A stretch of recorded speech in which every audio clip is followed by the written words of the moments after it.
arising out of ASA's provision of professional architectural services, but both the plaintiff and the third-party plaintiff failed to contemporaneously file a certificate of merit from a licensed professional architect setting forth the negligence that was committed by ASA architects.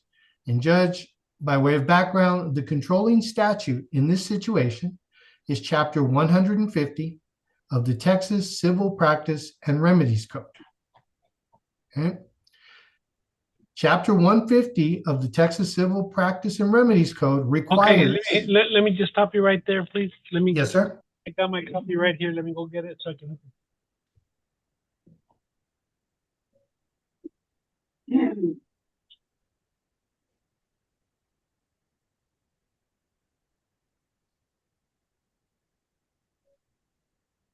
Chapter 150 of the CPRC.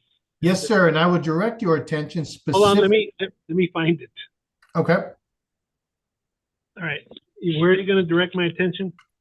150.002, subpart A. All right. Let me find it.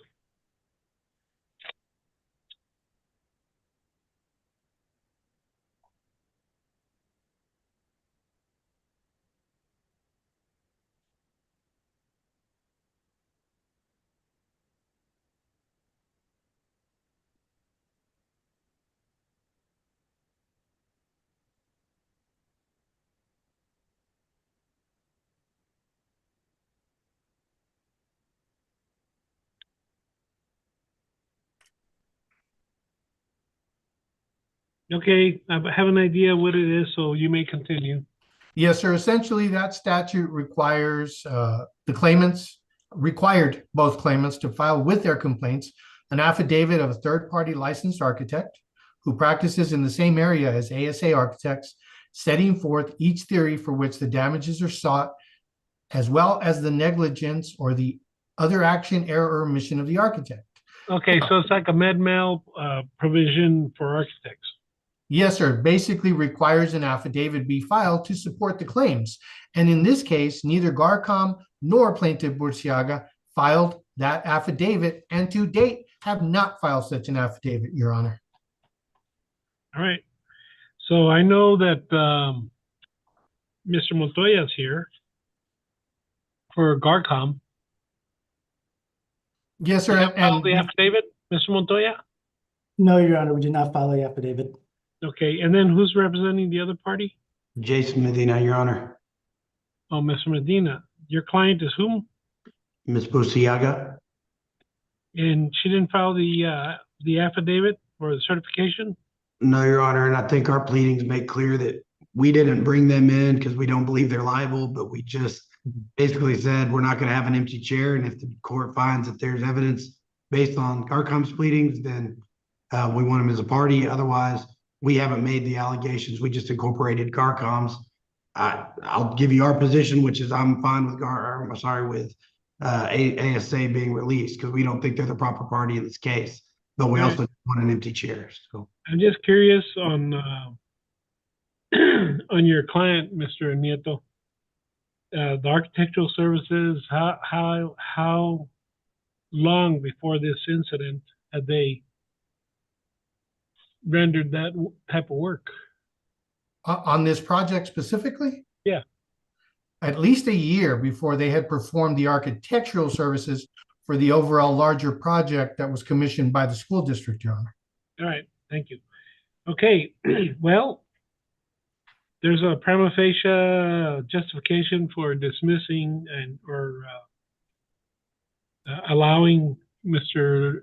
Nieto's client out of the action. Is any of the other lawyers opposed? And if so, please so state now and your grounds.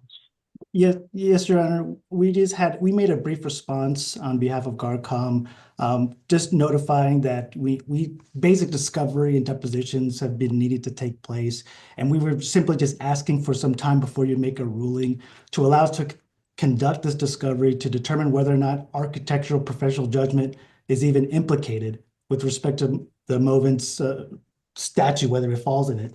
And how long has it been pending? How long has it been pending?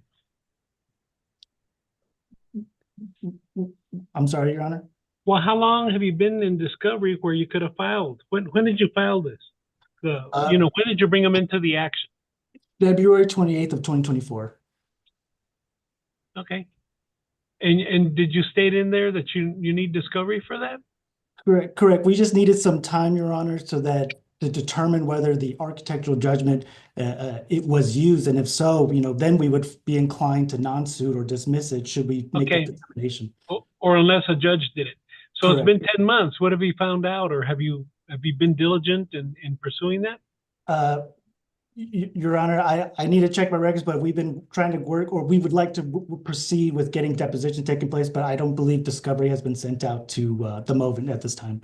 Okay, Mr. Nieto, if I let you off and then afterwards they discover that indeed, and they bring you back in, are they able to bring you back in with a proper certification? Your Honor, that's a good question. Now, the statute itself essentially says that failing to file the required affidavit, and it's section 150.002 again, that a failure to file an affidavit in accordance with that section shall result in a dismissal of the complaint. However, it may or may not be with or without prejudice. That's within your discretion, Your Honor. All right. Anybody else? Your Honor, this is Jason Medina. I agree that there's, I think, a required dismissal here. The only question is whether it's with prejudice or not. And so, All right. Anything else? Anyone else? All right, Mr. Montoya, I'm going to give you till the end of the year to file that certification. So it's without prejudice until the end of the year, and then if you haven't filed it, it's with prejudice. Mr. Nieto, if you want to submit an order indicating that.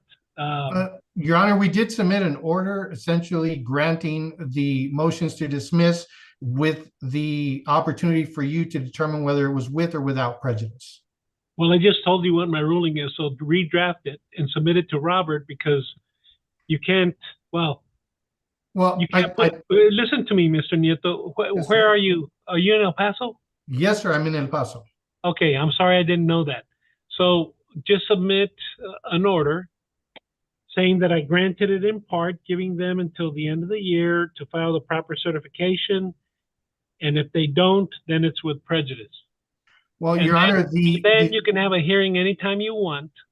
Your Honor, go ahead. The statute doesn't allow for an extension on the amount of time to file the certificate of merit. Okay, then let me take this under advisement and get a setting in January, and then remind me if they haven't filed it by then. Let's do it that way. Okay. Okay. Thank you very much. And Mrs. Esparza? Yes, Your Honor. Do you have a dog in this fight? We do not, Your Honor, whatever the court decides. I know. Say hi to your dad for me. I was Mr. Esparza's first assistant for 17 years, and I have followed Ms. Esparza's legal and pre-legal career, including when she was a high school mock trial. So my regards to you and your family. Thank you, Judge. All right. So it's on you, whoever wants to have these hearings, and reset it till in January, and then I'll do that. Mr. Nieto, I didn't inquire if sometimes when you say the statute doesn't permit that, it's the next question is, well, does it prohibit it? But I'll go with what you have to say, and let me just put this to rest or continue it properly in January. That sounds fine, Your Honor.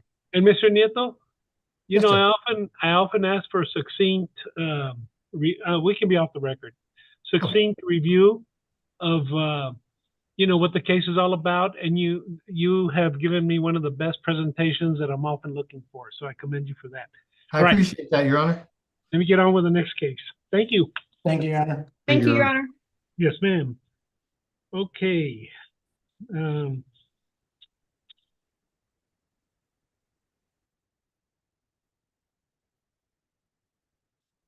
Rina Ojeda. Hi, good morning, Your Honor. Ricardo Villaden here on behalf of the plaintiff, or I guess it's my motion, so it's actually on my behalf. My motion. Okay.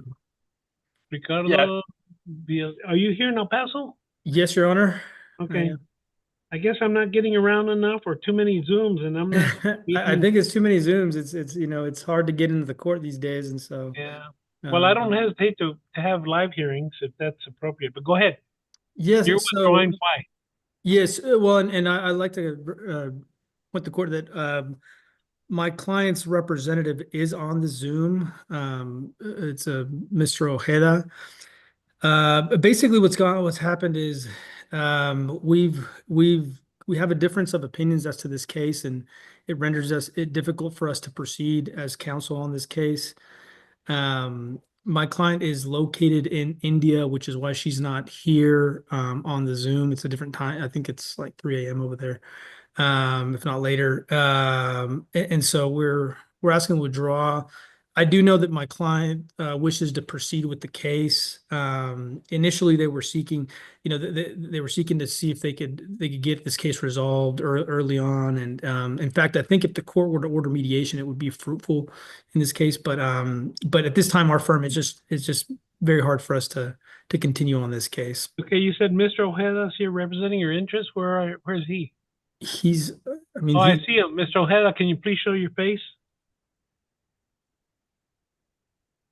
Okay, he's not answering. and He's not answering. Is he here in El Paso or is he in India? no, in fact, I think he may be in Houston, Your Honor, with your grandkids. Was he a lawyer? He's not a lawyer. He's the I'm plaintiff's brother. present. I'm present here. There he Well, is. let me see your can see face, me. sir. Trying All I to. see is the name R. Ojeda. Do you have a camera or you're only on I'm oral? trying to. I'm trying to see what's going on with my camera. Okay, I'll wait. Um,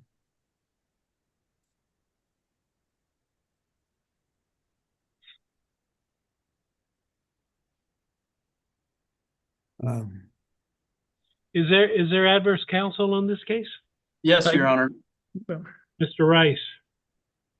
Yes, Your Honor. Okay. And then anybody else? Or are there any parties that don't have counsel present? No, Your Honor. Mark Walker is lead counsel for this case, and I'm helping out on this hearing with him. Okay. All right. So, Mr. Ojeda, can you hear me? yes, I can hear you. Okay. I want you to hear what I'm telling Mr. Villadent. Yes. I'm going to permit his withdrawal, subject to any objection that Mr. Rice might have or their party. But if I do, you need to get a lawyer in the next 60 days. And if you don't do that, I'm going to entertain any motions regarding diligent pursuit. I'm not going to allow you to represent another person. Now, of course, if your wife can enter pro se, but I'm not going to allow anyone else other than an attorney to represent her in person.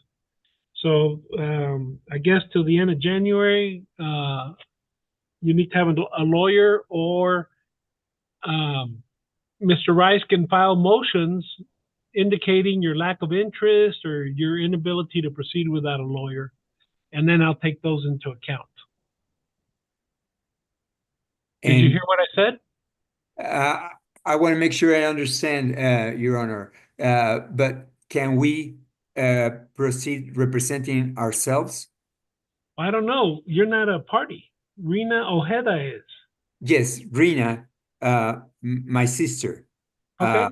I'm Ruben Ojeda. So the question is, can she represent herself? And if so, can she delegate the representation to someone that is in this continent because of the hearings and To a the lawyer. communication? She can delegate it to a lawyer, but I'm not going to let a non-lawyer step in for her. So go May I find another respectfully- lawyer. You have until the end of January to find another lawyer. If you don't do that, I'm not going to be policing this case, but Mr. Rice or whoever he's standing in for can make whatever filings they want to make and remind me that this is what I said at this hearing. And then, if it ends up leading to a dismissal, I'm not going to be extending deadlines, and I'm not going to negotiate with either of the parties regarding that. May understand what I'm I ask respectfully why we're not allowed to represent ourselves? Yes, respectfully, because you can't, and I'm requiring that you have a lawyer. Okay? You can't do it, and I'm not going to let you do it because you'd be practicing law without a license, and you might be subjecting yourself to criminal charges. That's why. I see. So not even my sister can represent herself. I didn't say that.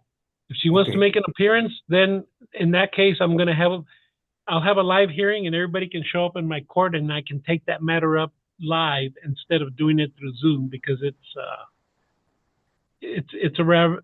a little bit too complicated to do it on Zoom. The problem, Your Honor, is that my sister is in India and it's hard for her to get back to America. Can you authorize it for it to be done via video? I can authorize it to be done by video, but I just told you right now, based on your answers, that I'm not going to be, covering this again to say, oh, no, that's not enough or not. As a matter of fact, Mr. Rice, please hire local counsel or do whatever you need and get a setting from Robert at the first week of February for a live hearing in person in my court. And then at Yes, that Your Honor. time, if you file an appropriate motion and there's a no-show by a legal representative, which would also include the plaintiff herself if she wants to represent herself, I'll take that up. Yes, Your Honor. Mr. Walker is in El Paso, so he'll be able to appear live. Did you say at the end of January, 60 days? What was the deadline? My court coordinator is listening to everything that I'm saying. If you call him up, you can get a setting, and then you need to send notice to Ms. Ojeda, and you can include her brother, just as an interested party. But I'm not going to be doing a lawsuit here. This is a district court, so I'm not going to. I already said what I'm going to do. Right? Thank you, Your Honor. Okay.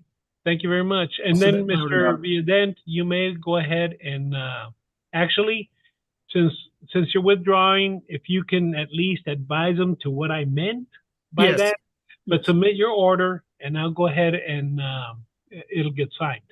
Thank you, Your Honor. All right. Thank you. Thank you, Your Honor. Next. Oh, I'm the one that's got the docket. I'm sorry. Okay, the next case is Patriot Medical Laboratories, etc.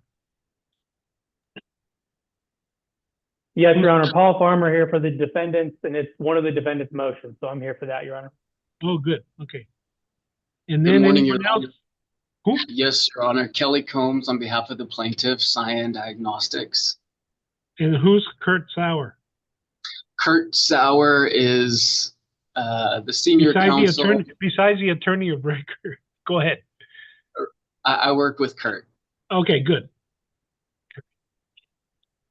Kelly, where are you? Disappeared. Oh, there you are. Okay. Yeah, it moves around. Thank you. Okay, so what do we got? Motion for summary judgment. Who submitted it? The defendant or me as counsel, Your Honor, specifically Paramount Healthcare Consultants, LLC is the moving party. And give me, I'm going to go ahead and print that out and read it, et cetera, but give me a rundown on the basis of your motion. Your Honor, it's fairly straightforward. This is a breach of contract case. The plaintiff has sued two defendants for breach of the same contract. That contract, to put it bluntly, Your Honor, Paramount Healthcare Consultants, the movement, who I'm going to call Paramount, isn't a party to that contract. It's a laboratory services agreement. It says it's by and between Patriot Medical Laboratories, LLC, DBA Cyan Diagnostics, that's the plaintiff, and that contract is in with Grace Point Wellness Center, Your Honor. And Grace Point Wellness Center is the assumed name of the co-defendant, MPD Operators Mesa Hills, LLC. The assumed name certificate is in the record, Your Honor. There's no dispute that this contract that I'm discussing and the contract that both parties submitted as part of their summary judgment evidence is the contract. There's no dispute that Grace Point Wellness Center is the assumed name of MPD Operators Mesa Hills. And as a matter of law, Your Honor, as they entered into this contract under their assumed name, the contract at issue and the four corners of it are specifically between the plaintiff and MPD Operators Mesa Hills, LLC, not Paramount Healthcare. So Paramount Healthcare can't. Thank you, Mr. Farmer. So I do have your motion for a traditional summary judgment. I have the plaintiff's response. It got filed within the procedural deadline. Since you didn't, I'm not requiring you to file a response. Is there anything in the plaintiff's response to yours that you vehemently disagree with, or that I should focus on when I'm going over these? Yes, Your Honor. I will say I did file a reply, and I did file it yesterday. It was accepted okay. this morning. But just to point out the highlights for Your Honor, the plaintiff argued that somehow Paramount is a party to this contract. They rely on some emails from administrators of nursing home facilities, other than the ones issued in this case, and some testimony from their own principal. This contract is not ambiguous, Your Honor, when it comes to the identity of the parties.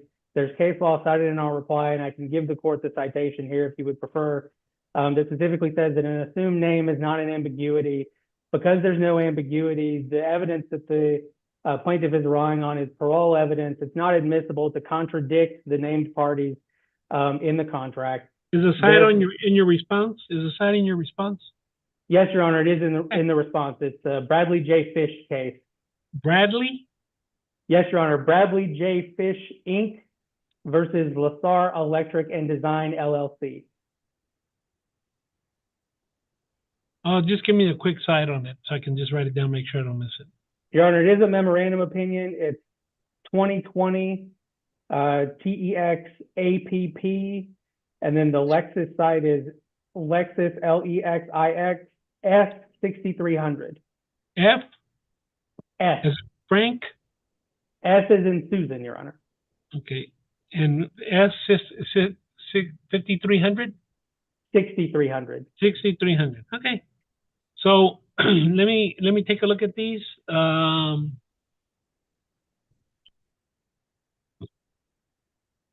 email you, and I'll email the parties if I have any questions, or if I'm inclined to grant any of these, so we can get the case moving. So if your client is dropped out, we still have a viable offense pending, right? That's correct, Your Honor. There would be another defendant. I mean, yeah, so you're representing, well, there's Paramount and MPD. Correct, Your Honor. I represent both defendants. Oh, so you said, I mean, this is dispositive of the case if I grant it. It's dispositive as to Paramount Healthcare Consultants, Your Honor. It's not dispositive to MPD Operators Mesa Hills, because there's nothing in our motion that establishes that they are liable for a breach of a contract.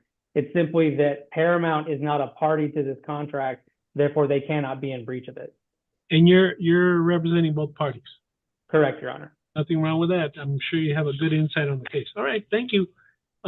Your contact will be Robert Vasquez, and neither party should be hesitant to find out what the status of this is after 30 days if you haven't heard from me. Understood, Your Honor. All right, thank you. Your Honor, may I make a couple of points right quick? Okay, go ahead. So this is a case where the parties made a contract without using attorneys. And the contract was made with a nursing home facility. And so now that we're claiming breach, it's okay, it's a facility, so which entity is responsible? And when you look at my response, Your Honor, you'll see from the beginning, at the outset, when the parties were negotiating, Paramount was involved. Their Paramount email addresses, Paramount signature blocks. To Mr. Farmer's point about parole evidence, that's right. The contract is not ambiguous, and I'm not trying to make any points to try to alter the terms of the contract. I'm just trying to help identify the parties in interest. All right. So, I mean, just to save me the trouble of trying to figure this out, you're saying that based on an email that Paramount was notified of something, that they were involved? So, Mr. Farmer, do you understand what he's saying? Your Honor, I do understand what he's saying. He's essentially arguing that because the individuals that work at the facility that's operated by MPD Operators Mesa Hills, have Paramount as part of their signature block, because Paramount is, as the plaintiff points out, one of the management companies that helps run the facility. He's arguing that essentially somehow that means that Paramount is a party to a contract that its name isn't included in. Well, what the basic question I'm asking is, if you're a party involved in an email, does that automatically make you involved? No, it not. Says you're involved, or Your Honor, just because you're negotiate, even if you take as true that, if you assume as a hypothetical that Paramount was an agent of MPD Operators LLC, MPD Operators Mesa Hills LLC, if they were the agent helping negotiate a contract, which isn't what's established in the record, but for hypothetical, if they're the agent, their disclosed principal is Grace Point Wellness Center. Their disclosed principal is MPD Operators Mesa Hills. When an agent enters into a contract on behalf of the disclosed principal, the agent's not liable for that contract. The disclosed principal is. And just because they're an agent, they're not necessarily, unless you were doing like a negligent action or something like that. Correct, Your Honor. If you want to get into Mr. Combs, just so I can hurry up and finish this, if you have anything to say responding to that or not, I got enough notes on here. Okay, I would say, Your Honor, that Paramount's oversight of the Grace Point facility from the beginning makes it responsible. Paramount is responsible for MPD's financial dealings. Neither MPD nor Paramount signed the contract. It was the administrator of the Grace Point facility who signed it.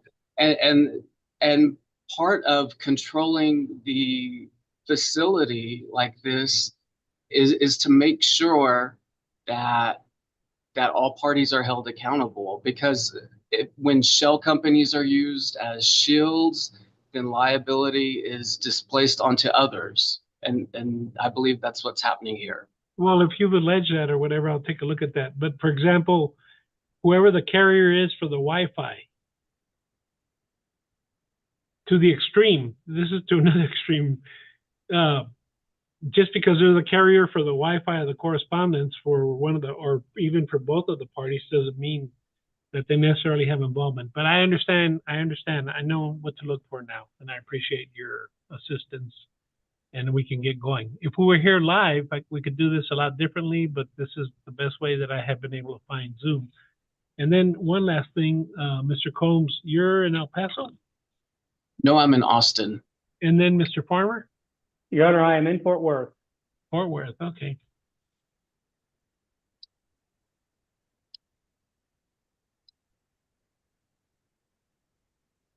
Cool.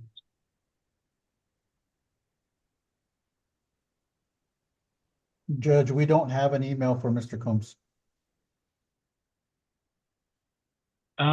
It might have been his partner. Who's your partner? Kurt Sauer. If you would like, I can type that into the chat. That would be helpful. No. Well, you get with my court coordinator and tell him to include you as Kurt Sauer's associate or whatever you are in this case.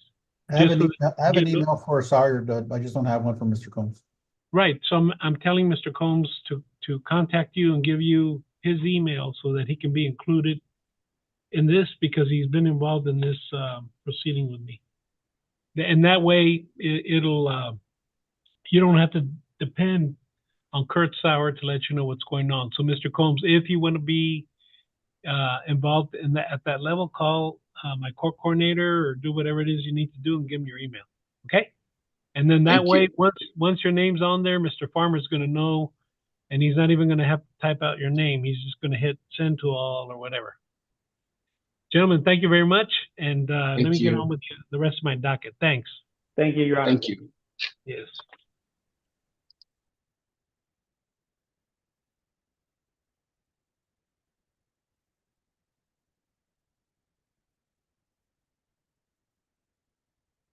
All right.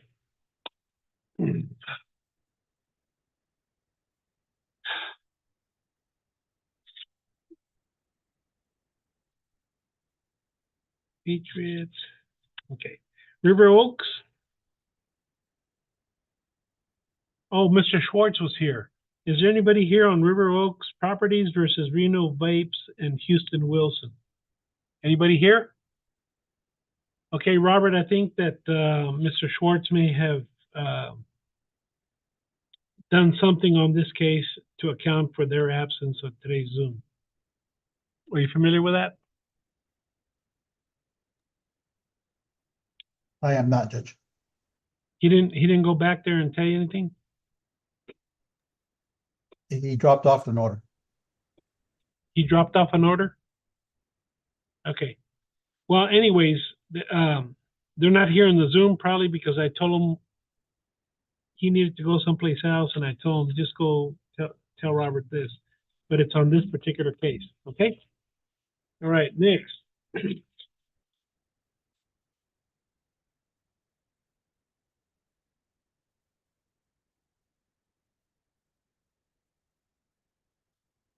Is Mario Gonzalez versus Gilbert Rodelas. Good morning, Your Honor, or afternoon, rather. Good morning. Who are you here for, Mr. Valverde? Tyler Kabinski. Tyler's on paternity leave right now. So I'm one of his associates. I don't see Tyler Kabinski on. Oh, I do. Okay. So Marcus Valverde. And then is Hector Gutierrez on here? I am, Judge. Oh, there you are. Thank you. Okay. Plaintiff's traditional no evidence motion for summary judgment. Has there been a response filed? Yes, Judge. Okay.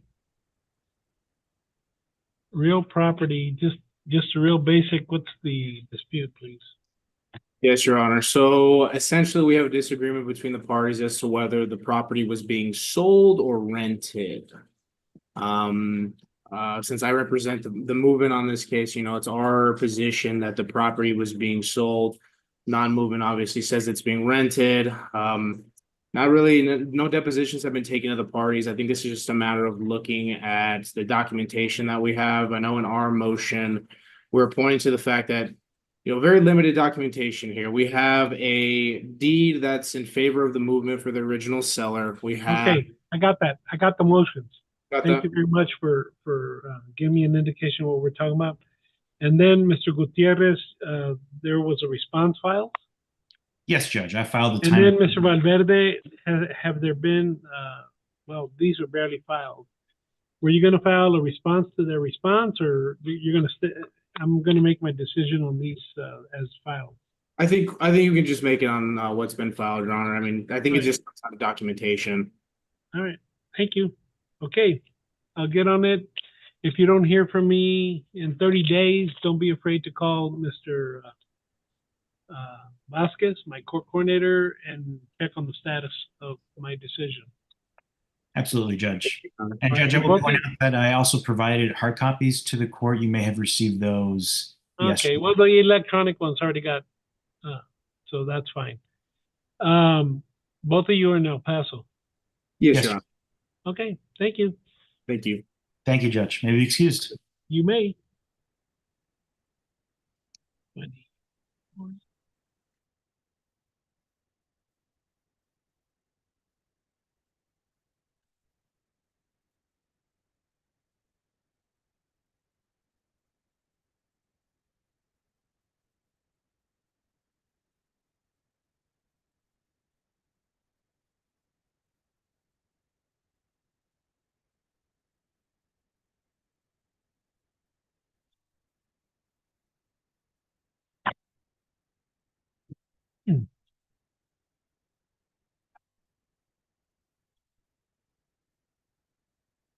Okay, Eduardo Contreras, DBA E&E Investments versus Bernard Samuel. Good morning, Your Honor. John Gramberg. I'm here for Mr. Contreras. How are you doing? I'm doing good, thank you. And Your Honor, while I was waiting, I had checked online the EP County website just to make sure I had my dates of service and whatnot straightened out. I saw an entry on there that I had not received, and I was wondering if Robert can pull it and see if it was a pro se answer file that was never served to me. Yeah, okay. I mean, you know, that happens sometimes. Where's Yeah. Bernard Samuel, or who's here for him? I don't think he's here. We're set for a default, and I just want to make sure. Yeah, I always do that on defaults. So let me get back to you so Robert can look, and then he'll let me know if there's anything on file. Okay? Okay, very well. I'll call you right back. I'll call you back. I'll address you while I'm taking up some others. Thank you, Mr. Gramberg. Okay, I have Araceli Guerrero and Alvaro Vasquez versus Brian Zavaleta, etc. Who's here on that? Good morning, Your Honor. Fred Mandel on behalf of the plaintiffs. Okay. Good morning, Judge. Joshua Murphy on behalf of defendant Zavaleta.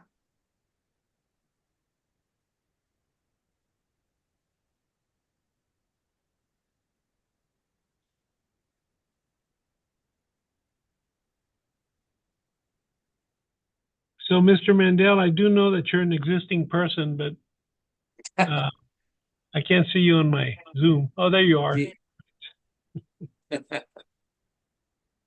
Joshua Murphy for Zavaleta. Okay. So this is a status conference, and what are we going to discuss? Judge, I think what it is this is an auto accident case, and discovery has been answered. I just think we need a scheduling order and have a trial setting for sometime next year, and I think that'll move this case along. Yeah, you haven't gone to mediation, is that correct? That's correct. There's been no depositions and there's been no mediation. But if you're ready, you're not going to need depositions, but you're ready for mediation. And Judge, part of the issue is we haven't received the medical records to move forward to depositions, so that's been a little bit of the holdup.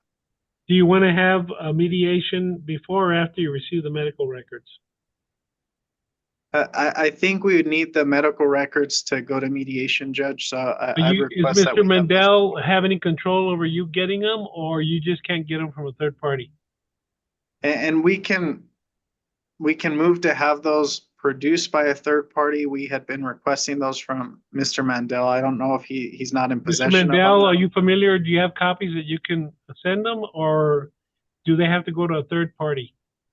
Judge, it's my understanding of this case that both plaintiffs were injured, but that they did not seek any medical care. So it's my understanding that there is no medical records involved.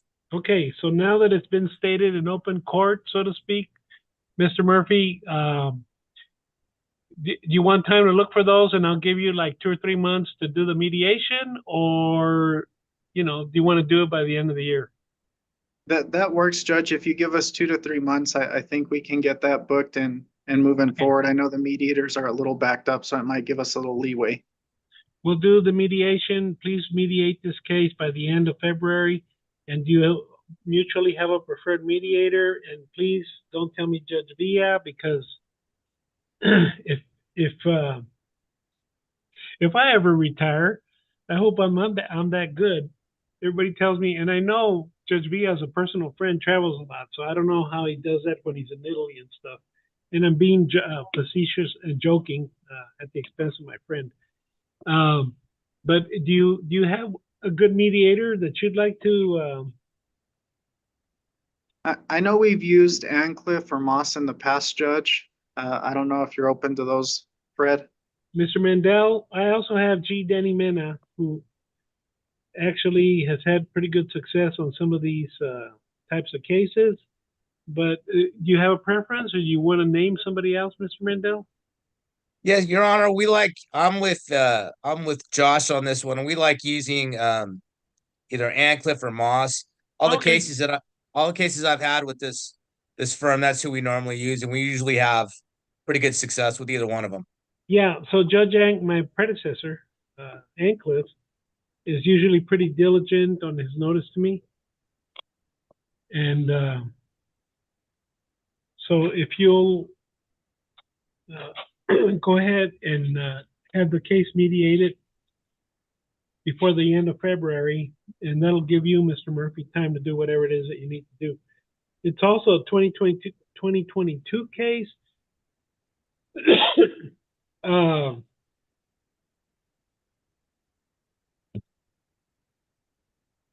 I don't know who it's on, but you know, if you want to set it, or if it was already set for trial, jury trial, uh, get on that docket, and Robert will give you the procedures.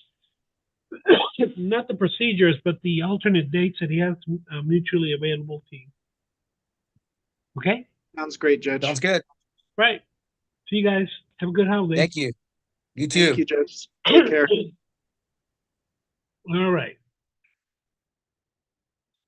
I got three expunctions. Is there anybody here from the county attorney's office? Good morning, Judge. Bernardo Cruz, good to meet you. I'm the Assistant County Attorney in this matter. Okay. And so, Mr. Cruz, I don't think that you've been in my court before, but on expunctions, if you work them out, even though you haven't said here, I don't mind you proceeding on that, unless you need me to hear on a matter. And usually, I'm familiar with the expunction statute on criminal cases. I just need to know if there's a legal opposition to it. Understood, sir.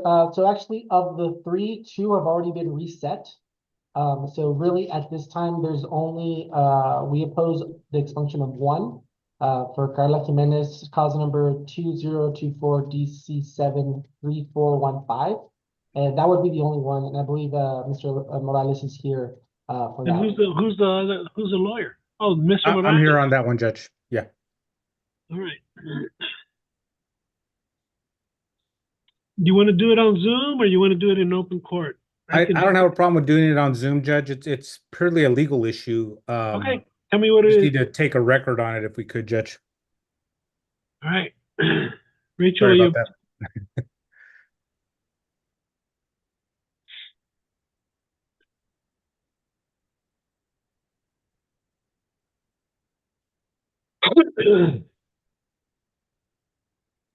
If you're waiting for me, Judge, I'm ready.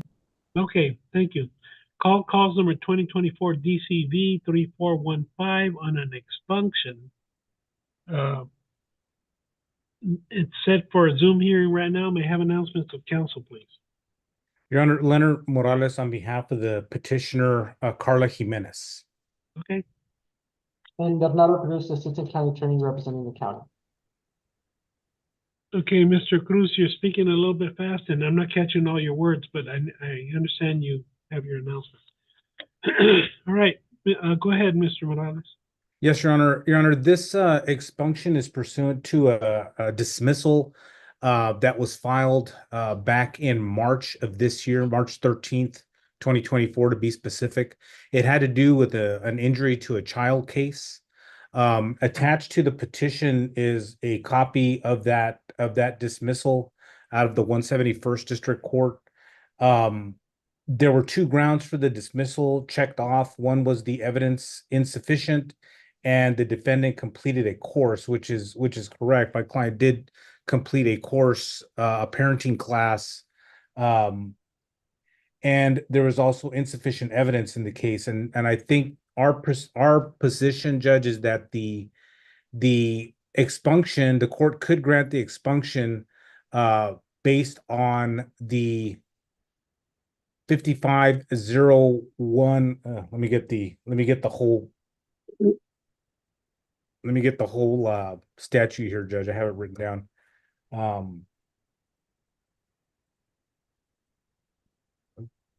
Lost it.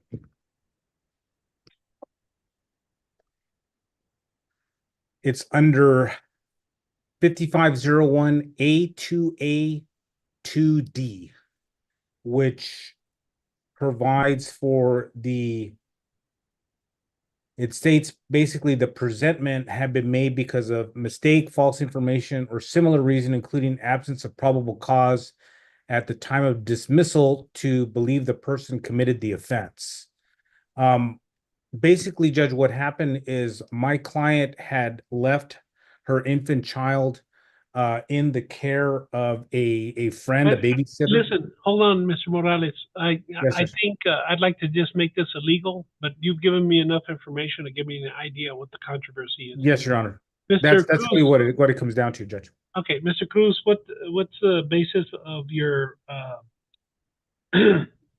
your as a party representing the county and the state of not going along with that type of disposition to their motion for expunction, such that you need me to get involved?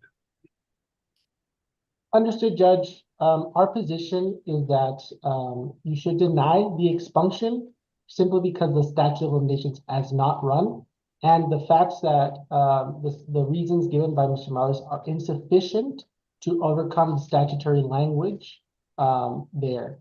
So, okay, I got that. So let me just say, we're on the record, right? We're on the record. Yes, Your Honor. I believe so. Okay, so I have a lot of familiarity with how this paperwork is generated, and whenever the prosecutor files a motion to dismiss indicating insufficient evidence, and I don't know who they were or what court they were out of. It wasn't mine, right, Mr. Morales? Right, Judge. It was not. It was in the 171st. When they do that, they you know, I think it's a way of resolving cases or trying to squeeze blood out of a turnip, in the sense of like, okay, we're not just arbitrarily filing this dismissal, prosecutorial discretion. They say there was insufficient evidence, and and she took a course.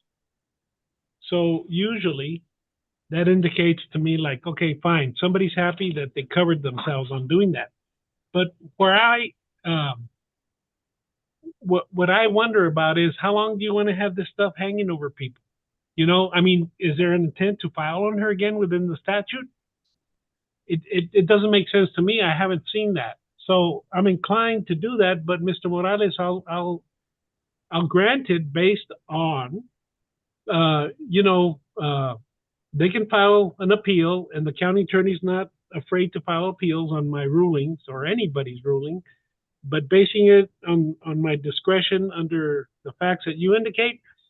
If you're prepared to fight them in the appellate court, if you think that if they want to file that appeal, I mean, I guess you're prepared to do that, right?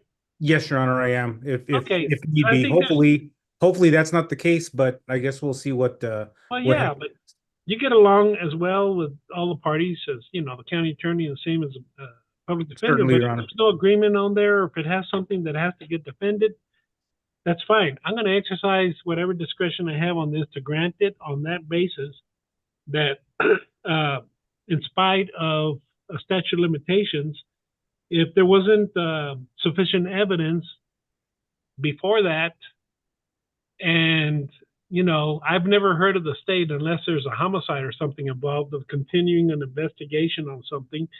Why not just, you know, let this person live in peace?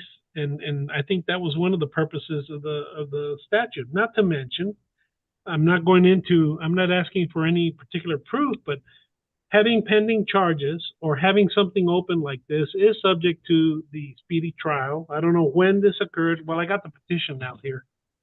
I don't know when this offense occurred. It was a 2022 case, if that helps you at all, Judge. Yeah, 2022. I mean, how much longer are you going to have this? Go ahead, Mr. Cruz. Go ahead.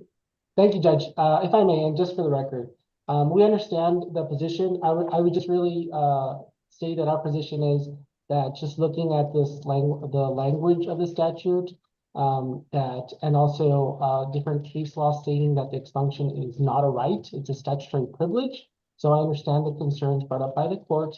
But our position is that in some cases there is no discretion to go outside the statutory language. And also, because the remedy is a privilege as defined by the legislature, the statutory requirements are mandatory and cannot be equitably expanded by the courts. I do have cases that we can split to that effect. That language I'm quoting is specifically from RPGP 623 SW 3rd at 316. And also, as far as the actual issue of insufficient evidence, Our position is also that insufficient evidence by itself is not a reason for expulsion. And I'm going to point the court to matter of 8H, F8, F80, SW 3rd, 841, pin site 846, Texas Appellate App 219. Okay, so you're representing the state of Texas. I'm representing the county, sir? Yes. You're representing the state of Texas. Understood, sir? Yes? Sir, no. Wait, listen to me. Are you representing the state of Texas as their lawyer on this case or not? Oh, no, sir. I'm representing the county respondents. No. An expunction, well, I disagree with that, and it can be taken up. You're representing the state of Texas, all right? And one of your colleagues representing the state of Texas said there was insufficient evidence. So at what point does this stop? So I got that, but the only thing that you said that I have concerns about is where am I specifically prohibited from from granting the motion for expunction? Where am I, under the facts and under everything that's in there, where in the statute am I specifically prohibited from doing that? Understood, sir. So I can only point to the case law that has interpreted the expunction. I'm sorry, okay, I don't know why, I don't know if your microphone needs to be closer, because you sound like you're in the hallway or something. But explain, yeah, go ahead. My apologies, Judge. I'm going to connect my microphone just to alleviate that. If I may have one moment, please. Sure.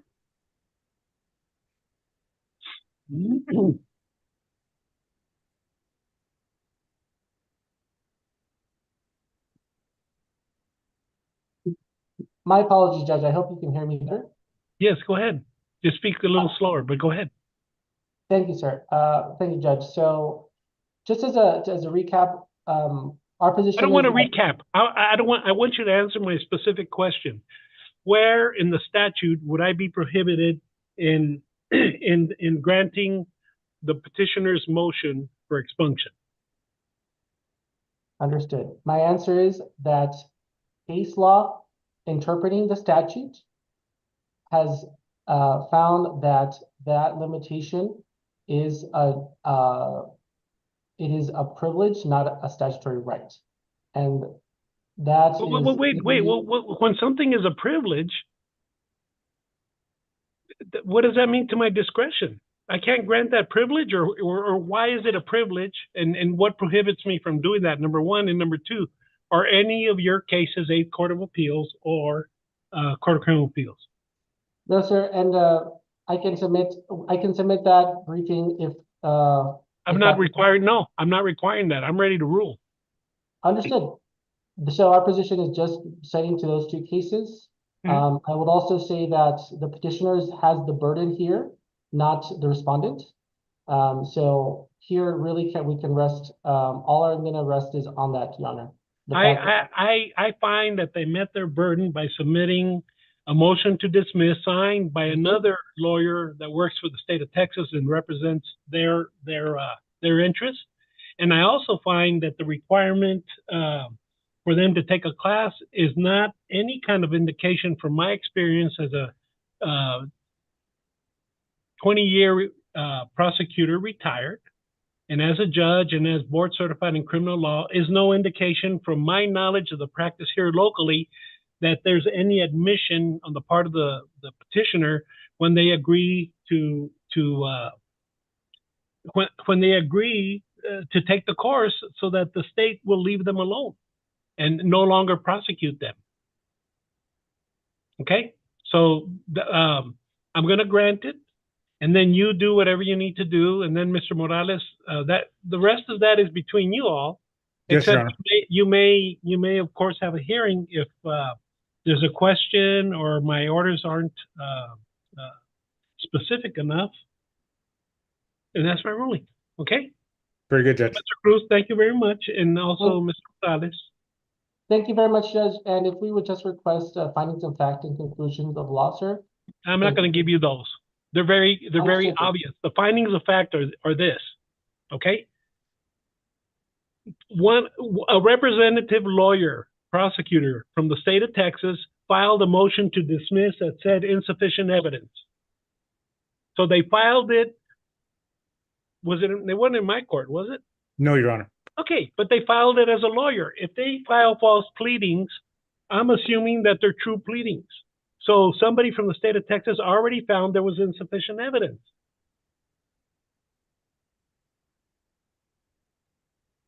That's my finding of fact. And my conclusion of law is that there wasn't any evidence on the case. And based on that, I'm granting Mr. Morales' motion.